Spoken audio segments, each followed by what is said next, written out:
So I'm going to just ask you, Laura. I mean, you don't have to tackle AI Right. as your first thing, Yeah. but what do you see as kind of job one? What are you thinking about right now? Because on January 1, you're the boss, right? You got to Great. throw down on some of these Keep saying things. that. You know what happened to me on my first day? What? I walked into the offices in Champaign, Urbana, and they started asking all these questions, and I'm like, "What do you mean?" And they're like, "You're editor in chief. You make this decision. What are you doing?" And I'm like, "What? No, no, no, no, no, not me, not me, not me, right? No, no, no. I have no experience. Okay, I got a big mouth and I tell good jokes. That's my main thing. Okay."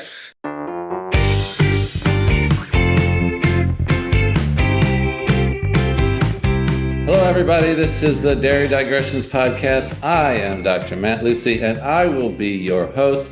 We are recording from the beautiful city of Louisville, Kentucky, the home of the Churchill Downs, the famous horse race that hosts the Kentucky Derby. Muhammad Ali, the famous fighter from my childhood, and the Louisville Cardinals basketball team, who have beat the Syracuse University basketball team many times, and also the very famous Kentucky bourbon, which apparently is some sort of whiskey that people that drink whiskey drink. We are here for the 2025 meeting of the American Dairy Science Association, that is being held here. The ADSA annual meeting is the largest gathering of dairy researchers and dairy professionals worldwide.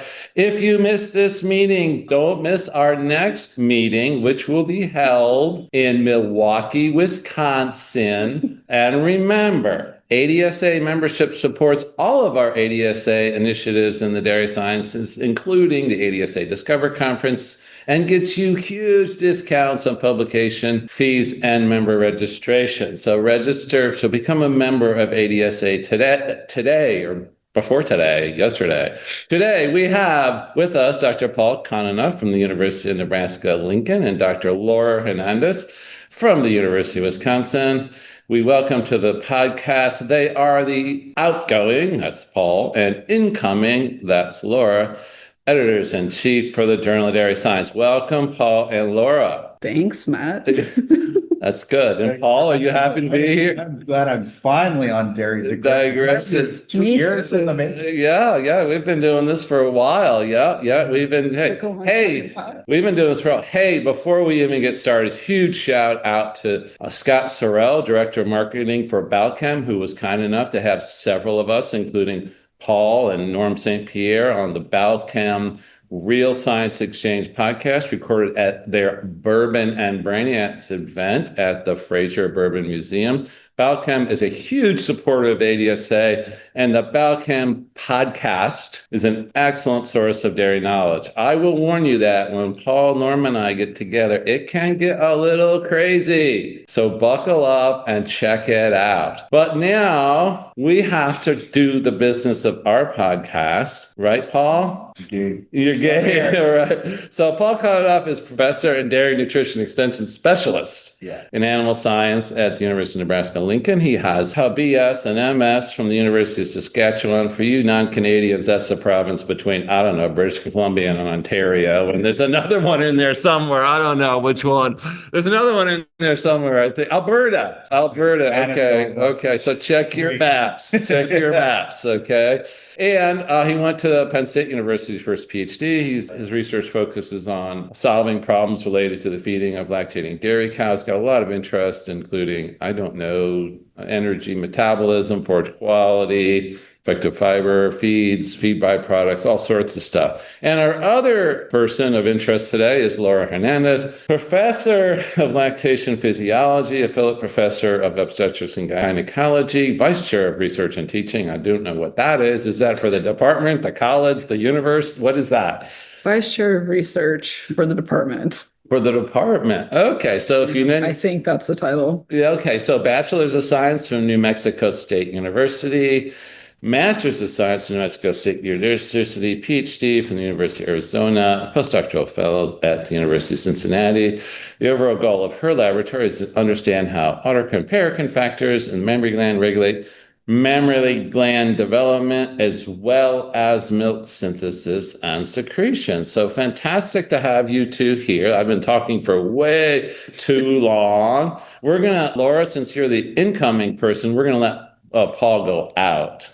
he's going to start. Okay. Okay. Because, he's just so more chill right now because after 6 years, you're beaten to, no. It's been such a great ride. So you were born in Saskatchewan or? Yeah. I was born my father was a practicing veterinarian, and he was practicing in southern Saskatchewan in a place called Weyburn. Oh, wow. And he was kind of the James Herriot veterinarian, driving out mostly to farms with large animals. And we spent a little bit of time in Alberta, but then I grew up in Saskatoon, and that's obviously where I went to school, University of Saskatchewan. Yeah, it's great. So I'll teach Paul a lot about the Saskatchewan, but I love Canada. I love all the open space. There's just so much.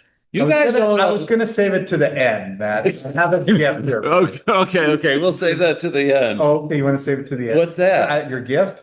Okay. What gift? I introduced you to the Churchill River system. Yeah, you did. Saskatchewan. Yeah. Last year. And so I found a book, Canoeing the Churchill. Oh, no way. I know it's too late for this year. You've already done you've planned your trip. Yeah. But there's a description of the history of the Churchill River system, and then there's actual routes. Oh, fantastic. Oh, man, this guy knows me. Oh, thank you very much, Paul. Okay, that's a digression. Okay. So you went to your undergraduate. Did you think you would go into dairy science research all along, or when did you get interested in nutrition? I mean, I don't know. Was it the little jars of food on the table that you had to sort through that really stimulated you? Okay, you don't have to be an animal science major to understand that joke. But anyways, what got you interested in nutrition? I think many high school kids, college kids, you really don't know what you're interested in. And, I'm a firm believer in just exposing people to different things. And so I mentioned my father was a large animal veterinarian. I actually thought that that's what I wanted to be. I entered my bachelor's degree in animal science and still thinking about veterinary medicine. But I did really enjoy the nutrition classes.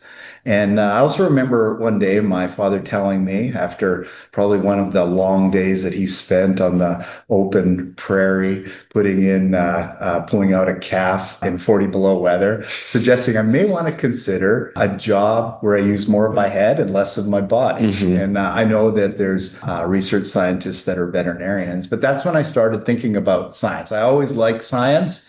And then in my bachelor's, I started working with a professor there by the name of David Christensen. Okay. And I did an undergraduate project with him, and that's where I got the nutrition bug.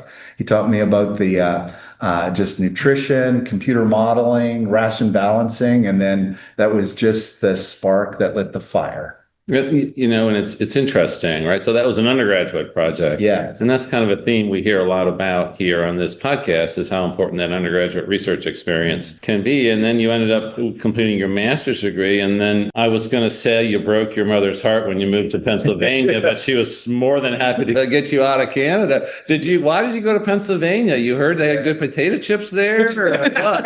Because apparently they do. Chips, yeah. So why did I go to Pennsylvania?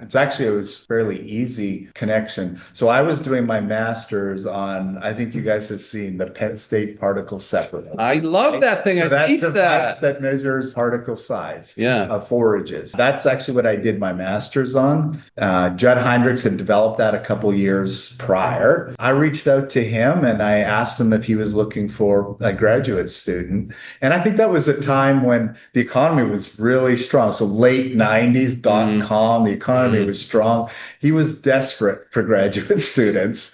It was just a great fit. I was honored to go to Penn State. He believed in me, brought me on. I never went there beforehand to check out Penn State. I hadn't met him before. And he took me on with even my bad grades and was very blessed to be the first graduate student that their project was dedicated to the Penn State particle separator. And so that was in 1998. You're a Judd Heinrichs grad? Yeah. No, this guy's a great guy. Classic, right? Classic nutritionist and the particle separator. I just love teaching with that. I'm going to come clean. Are you ready? Yeah. Do you know who conceived JDS Club 100? I don't. Judd Heinrichs. Judd. He's a visionary.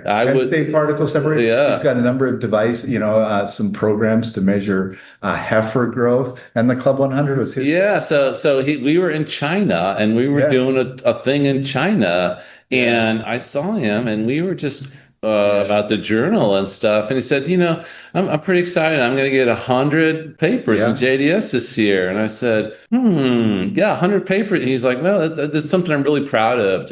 I'm working till I get 100. And I said, the Lucy wheels slowly turn, and I oiled them up. Never gave him credit, but I did today. Today's the day. Okay, Judd, listen to Dairy Digressions. It's a great classic. Okay, classic. Well, and then Jess, actually, just to go on Judd a little bit, she presented the most highly cited papers that went into the most recent impact factor. Yeah. And he's got a paper right there. Yeah. One of those was the one she flashed. The other thing is, yesterday they were talking in the opening session about mathematics and dairy. They actually showed one of his figures used to measure heifer growth and evaluate heifer growth. So he's still going strong. Yeah, he's meeting. A wonderful guy, and I really appreciate him. And then, of course, you got married, you hopped in the car, you started driving towards California, and your car ran out of gas in Lincoln, Nebraska. And you said, Mandy, here she is, baby. Lincoln, Nebraska. We're on Main Street in Lincoln, Nebraska, and I'm going to work here. Yeah. How did you get to Nebraska? So I graduated with my PhD, and I spent a short time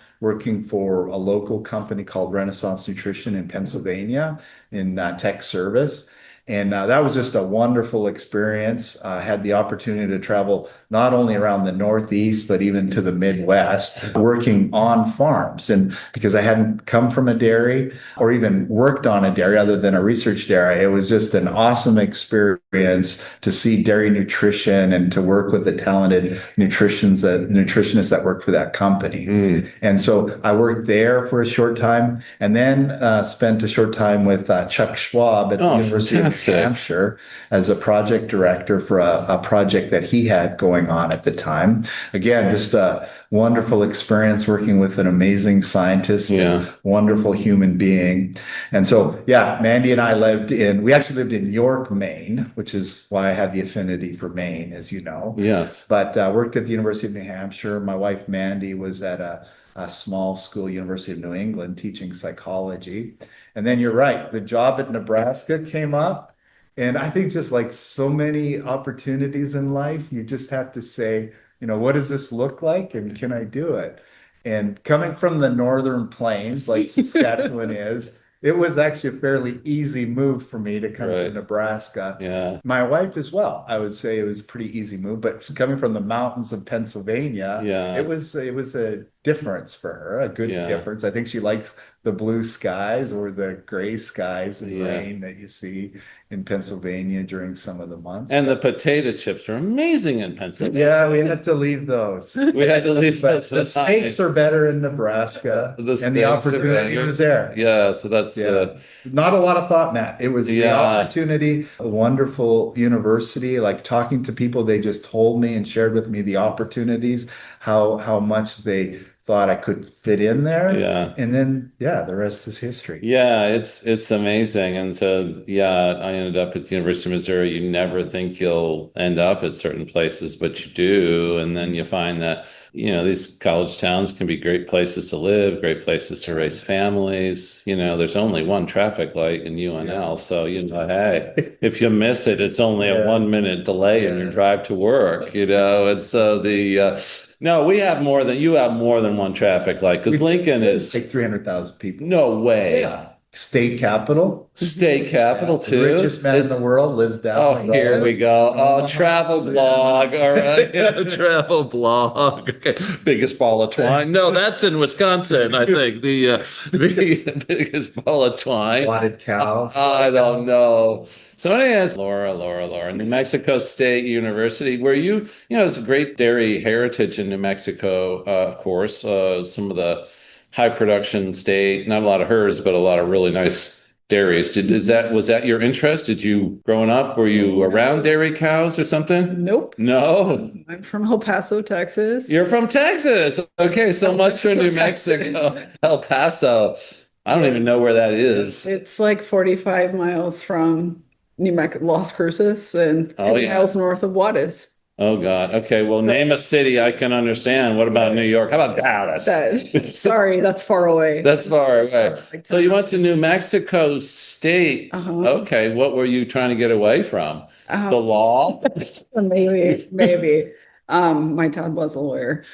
So no, I grew up in a big city. I actually started at Iowa State on a swimming scholarship, and I got hurt. And you were a swimmer. I remember you told me that once. Yeah. Yeah. Okay. So I got hurt and I was not a fan of living in Iowa. So I went home, and New Mexico State had an animal science degree. So my dad said, go finish your degree. Good. Figure it out. I loved animals. And someone told me when I went on my recruiting trip that animal science was biology for animals and I could skip the plants and the amoebas. And I was like, sounds good. Sounds good. I didn't know it was livestock animals. Yeah. So I didn't finish my undergrad, learned a lot of things, and then did a master's degree there. I didn't get to do undergrad research because I was swimming, and that's kind of a full-time gig. And so I was trying to figure out what I wanted to do. Took the LSAT, the MCAT, and the GRE. Words of wisdom. My dad said, "You are confused. Make a master's degree." So I worked with sheep, toxic weeds that cause reproductive problems in the Mountain West. That happens. Nice. Lots of toxic weeds out there. That's what they eat. Yeah. Really liked science, loved teaching. And I asked my advisor, what happens next? And he said, you get a PhD. And I said, sounds good.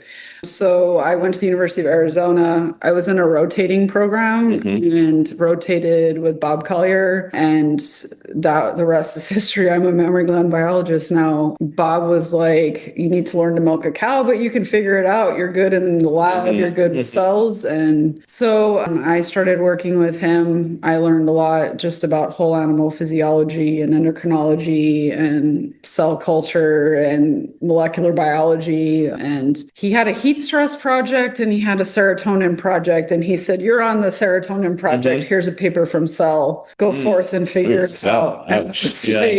Yeah, wow. Cool. I'll see you tomorrow, I guess. I ended up there, worked with him, and loved it. Loved working for Bob, one of the best people I know. And he said, you should really be a professor. Oh, yeah. So I got a couple quick introductions. So did you swim for New Mexico State? Yeah, and Iowa State. And both. You swam for both. Do you still swim? Not anymore. Okay, because Kononoff's a big swimmer. You might want to challenge it a bit. I do swim in the morning. We've talked about this. Yeah, you're like, okay. Yeah. Yeah, I still swim. I love swimming. I took a good strong look at the pool at the Marriott and I was like, okay, now 17 yards long. It's not worth it. Turn, flip, and you get dizzy. But anyway, so totally. And of course, I was postdoc with Bob when he was at Monsanto, and I had the same. Hey, Bob, we both Laura and I both appreciate you and how important your training is and your mentors are, and let's not forget that. We're sitting around with basically. I'm a former editor-in-chief. I got two formers, but Kononoff's got one former, and you don't even have a former. But some of these people we've worked with are truly iconic in terms of their contributions to dairy science. And their enthusiasm is still like they still have it. Oh yeah. Bob Collier gave a talk at the Western Dairy Management Conference. Dr. Armstrong and his contributions, and those were very inspiring. But Bob's energy just up there talking about dairy production, research, and world travels. Cool. Yeah. And then you postdoc at University of Cincinnati, and that was in mammary gland biology or something else? Yes, mammary gland biology, but more on the human. Fantastic. Side, serotonin still, but more like breast milk, human SSRIs. I still have a whole other line of research that's more biomedical focused. Yeah. And so I went to work for the guy that discovered the mammary gland made serotonin, which is Nelson. I thought it was the person that discovered the mammary gland. I guess you're younger than I thought you were. Like, wow. What is that under there? There's white stuff coming out of it. He made the prolactin knockout. Oh, here we go. Yeah. Well, the guy who discovered oxytocin and milk letdown was Otten Scott, right? I think so. Yeah. And I'm just saying, you didn't work for them. No. They were in Cincinnati. No, they weren't in Cincinnati. They were. It's 1910. I mean, so then you go, okay. So then then you go to the center of the known dairy universe, and don't anybody take this personally, including you Guelph people. But then you go to Wisconsin. You must have fallen off your chair when a job comes open in Wisconsin. I did. Actually, I didn't know it was open. Yeah, because why didn't you know it was open? You weren't looking? It was 2010 and there were no jobs. So I thought I was going to be a postdoc forever. And I received an email from Kent Weigel. Oh, yeah, Kent. Yeah. Another amazing mentor of mine and department chair. And he was like, why haven't you applied for this job? We're looking for a lactation biologist. Yeah. And I was like, this guy's a geneticist? Why is he looking for me? Yeah, right. Yeah. Delete. Thank God you didn't delete that one. Yeah. So I applied and I was like, Bob, is this the right move? And he was like, Laura, I would take this job. You must go to Wisconsin. Yeah. I was like, it's very far from El Paso, my parents. Yeah. But it was the best move I made. I've nothing but great advice from Bob along my whole career. And so, yeah, it's fun. Collier. Mm-hmm. Okay, yeah. One of my favorite people. Yeah, you know what happened? You know how I got my job? Missouri. Absolutely true story. I said to Bob, okay, Missouri is kind of the center of their known reproductive universe at the center, so it's a big deal. And I just said, Bob, I will never get a job at the University of Missouri.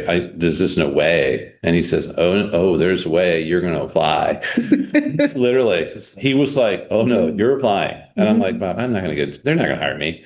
Mm-hmm. It's weird, isn't it? He seems to know these things. He seems to know these things, So that is great. And I know you're a professor there, which is amazing. And I know, Paul, you're a professor and I'm a professor. I don't know how I got that done. So that's super duper. Then I think we know a little bit about your current positions. And now we got to talk a little bit about the journal. And we're going to start with Paul, and then we're going to start with Laura. So, Paul, I jotted down a few of your biggest contributions as EIC. The first one was muscling out Lucy. But anyways, Paul, you came in as EIC and you were immediately challenged. I think you started during COVID, or COVID hit immediately afterwards. Yeah, I started. So you had started JDS Communications. That ball was, at least, if it wasn't in the air, it was almost in the air. And so you had started putting effort into that. And so in 2019, in the fall, I started working with the publication staff, kind of just understanding the journal. And I don't know if you remember, we met in August in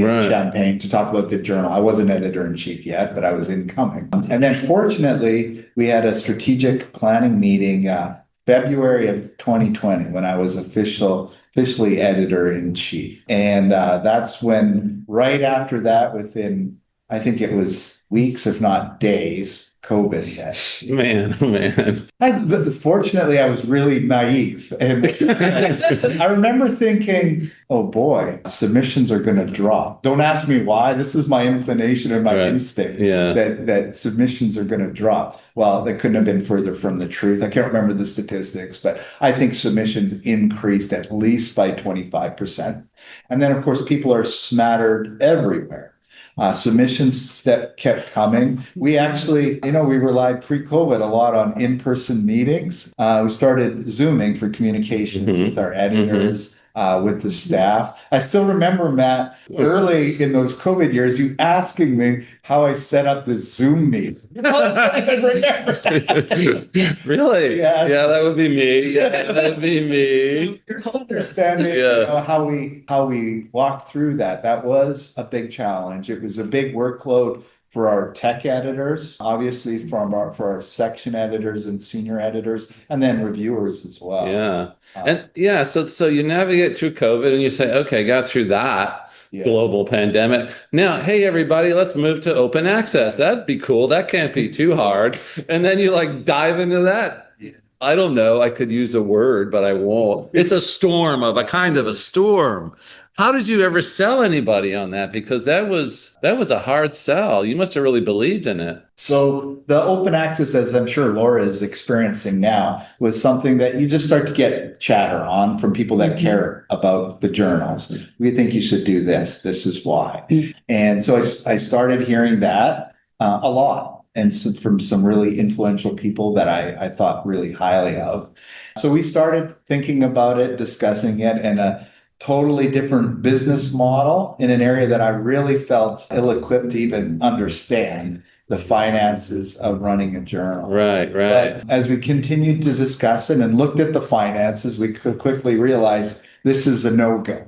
Like A no-go? It didn't look like we could ever do it. And then we continued we kind of came back to the discussion a little later, brought the discussion to Elsevier. And the reality is, working through the business model and talking to them about the finances, we were able to make it so that it worked for us and that we could actually bring it to the community of dairy scientists. We could publish for what I think is an economical way to do it, and then do it in a way that we could keep the boat afloat. The board obviously was a big part of that too. There was a big leap of faith for us. I mean, our page charges increased on average. Just for page charges, people were used to paying about $650, the hybrid option. And so we increased to $1,600, which is a significant bump up. But I think what we've realized through this is perhaps not everybody is happy with it, but largely people are just overjoyed that our information, the stuff we publish, is accessible to everyone.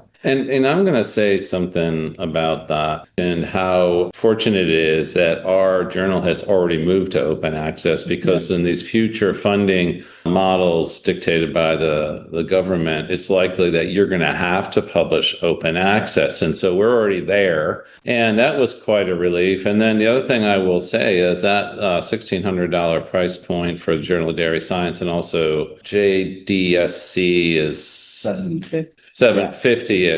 Those are we're the McDonald's hamburgers of publishing out here. Okay. It's like and so those are excellent price points for open access publishing. They are subsidizing to the tune of every article in Journal of Dairy Science for $350. Okay, so that's the board is behind this thing, and so well, that's easy, because if you don't vote for our stuff as a board member, we reject your paper. So it's easy. Okay, we have power. That's terrible. That's a terrible thing to say, but I'm just kidding. You board members out there, don't sweat it. Then you have to put icing on the old EIC cake, and you start the author loyalty program. Yeah.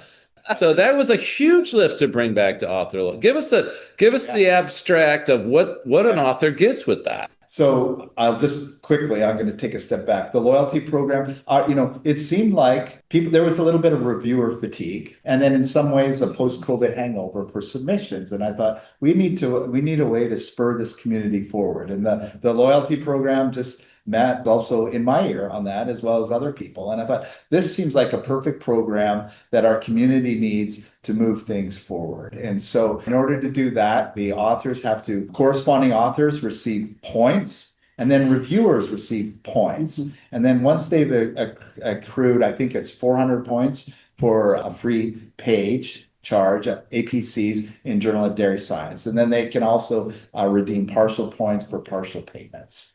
But it's a wonderful thing. I think it's 40 points for every article as a corresponding author, and 10 points for every review that they do. So cash in. They really incentivize that. It's just a wonderful program, super popular. Can I just say one thing? Yeah. One of the reasons why we decided to take a step back is just how complicated it was to manage that program. Mm-hmm. That I think it was just hard to manage that program. Mm-hmm. And a big shout out to Laura Esterman and the FAST staff who actually developed an internal system for us to track that. And I think that was a big key to get the loyalty program out the door. And then, of course, the board to support it. It's been phenomenal. And of course, the other thing you dealt with, you probably are trying to forget this, is they redid the calculation for impact factor, which is kind of like when you redo the base change for Holstein genetics and everything changes and everybody gets mad, because your number is normalized, and they did that to you, and then you spent 6 months explaining that don't sweat it. They redid the calculation,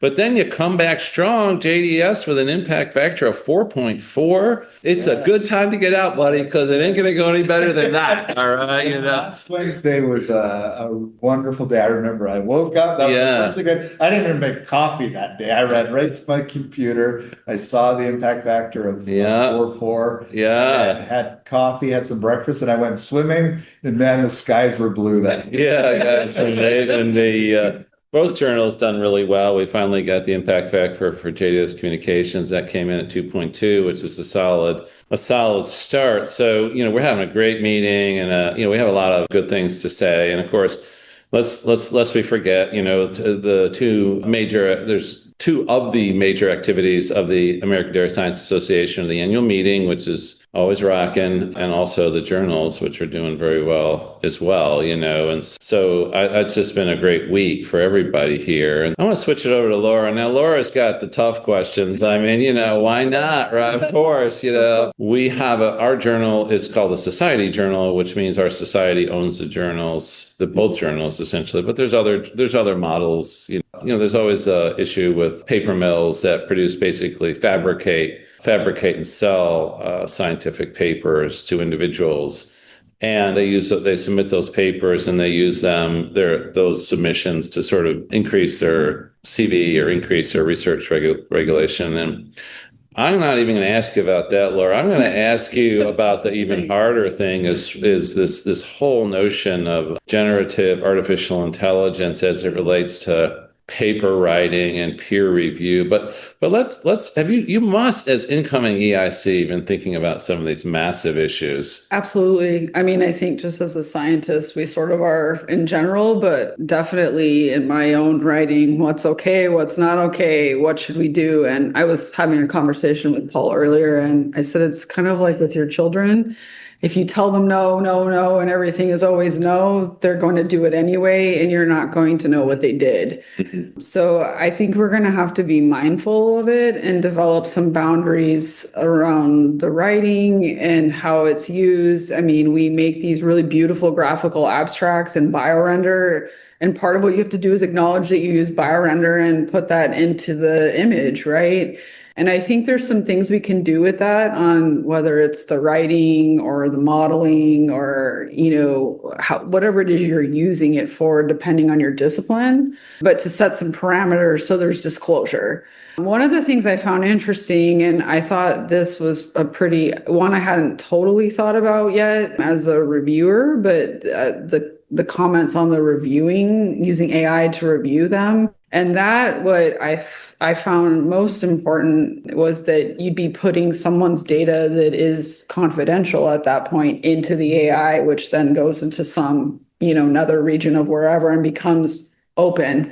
And so I think from a research standpoint, until it is published, you're in a way that's somewhat unethical because you're giving up someone else's data that has yet to have been evaluated to a particular, use in AI. So there, I felt like there was a pretty hard line with the review standpoint. But on the writing standpoint, I think we need to have some boundaries. Don't say, write this paper for me, but there needs to be specifications on how we're using it and disclosure so that it's reported. And I think that's going to be our best entry into it. And we might have to adapt as we go because we all are, but I think it's here. I know it's here, and we're going to have to figure out how to live in that situation.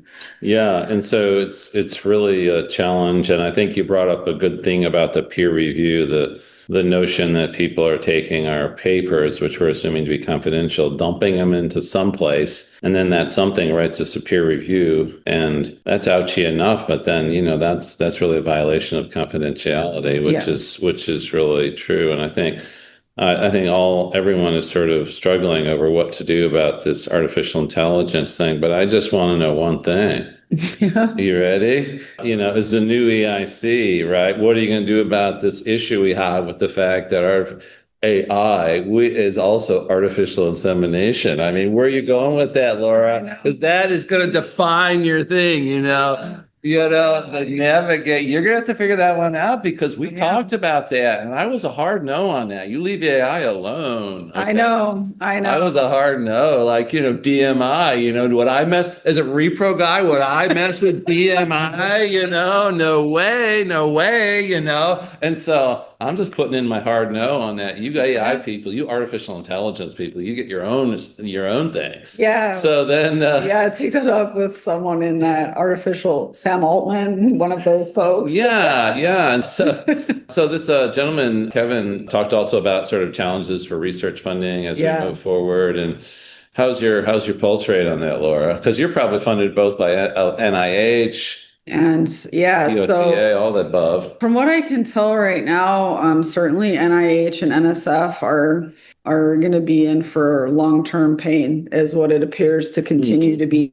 At least that's what I'm reading all the time as I try to deal with proposals. USDA, it sounds like there's a little bit of pushback on the USDA budget from what I hear in the congressional budget. But that doesn't mean anything. I mean, they're at least saying that we shouldn't make cuts. But again, I'm not sure what that means. I think that it's going to be painful for one. We're going to have more competitive funding cycles. Like there's just going to be less. And we're going to have to deal with that. And we're going to have to deal with shifts in these words that are deemed inappropriate by people like climate, reproduction, women, and how to deal with that. And I think scientists are going to have to evolve at least how to deal with that. But I also think I wasn't actually surprised. Kevin brought up about the reporting of data where he thought it might go the other direction, where they would stop saying to make this data all available.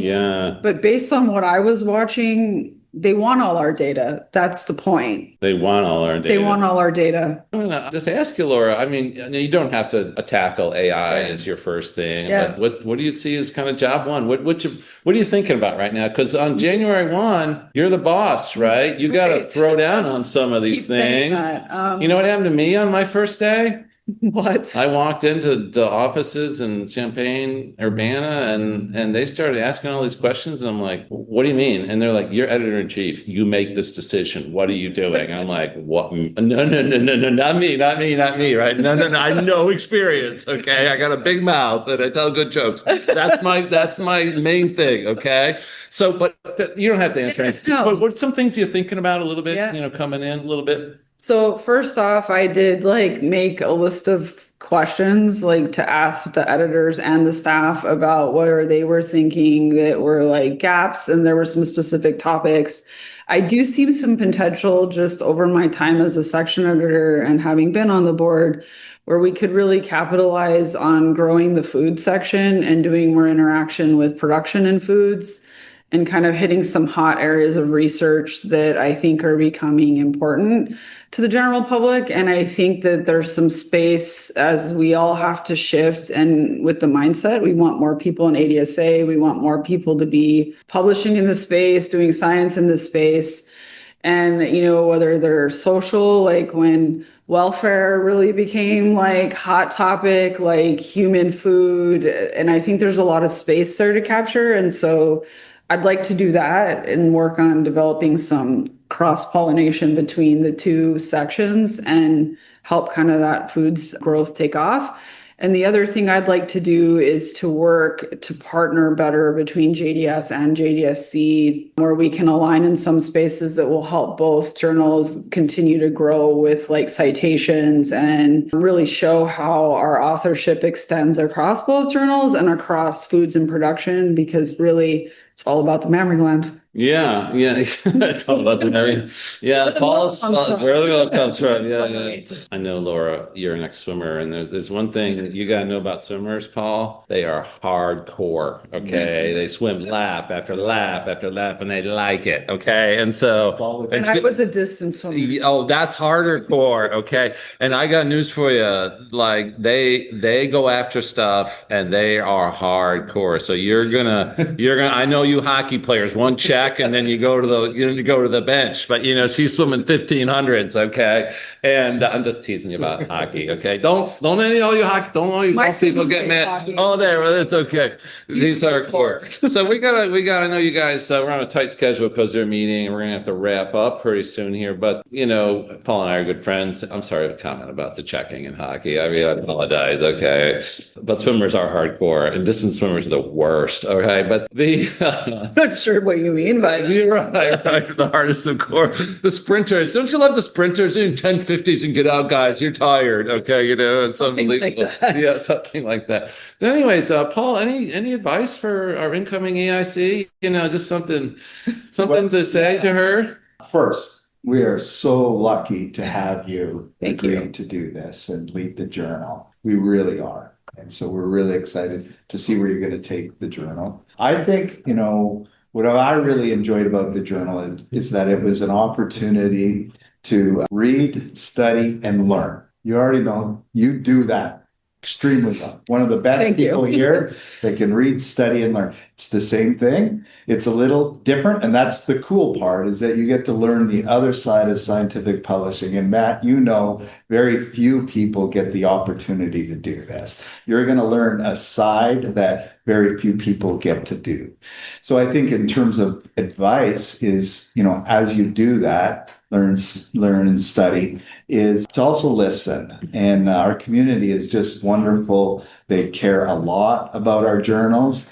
And once you build that base knowledge, and as you do, to continue to reach out and ask. And certainly some of it will come unsolicited, which is good too. But I'm always mindful of not only asking the usual suspects, but to be reaching out to the quiet people in the room. Mm-hmm. And I think just continue to listen to people and to take the journal also where they want it to go. And life has been so much easier by listening to people and providing them what they want. That's excellent advice. And that's certainly not what I told Paul. You're the boss. He's nicer than me. Yes, nicer than me. He's nicer than me. We have to wrap it up because I know you guys are on a tight schedule, but I would like to give you an opportunity. Anything else you would like to say to the Dairy Digressions listeners? If you're good, we're good. But is there anything else you'd like to include or anything else you'd like to mention? Sure. I'd actually like to thank Paul. He mentored me through being a section editor, and it's actually why I liked doing the job. And his leadership made being a section editor really easy.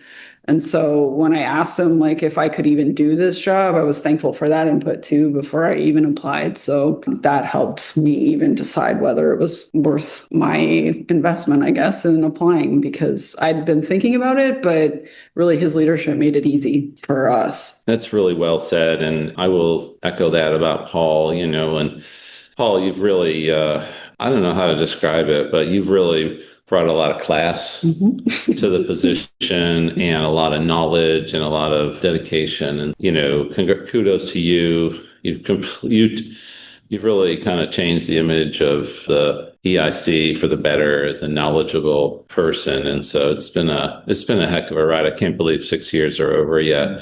So Paul, unless you have anything to add, I think I might conclude, but are you have anything to add? No, the only simple one is you were going to ask us what we would do if we weren't scientists. Oh yeah. Yes. Oh yeah. I've been ruminating on it. Oh yeah. He's ready to answer that. About that question. He was excited about that question. Well, okay, so I don't know who we should start with. Paul, you're the new EIC, so you can decide who you start with on the question, Laura. Paul. Okay, that was good. See how fast she came back with that? I told you swimmer, all right? Swimmer, yeah, Paul.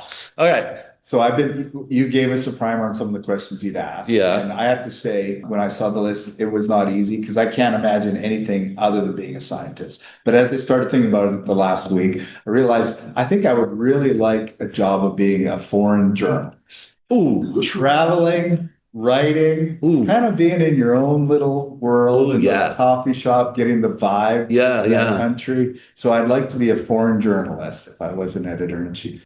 That's interesting.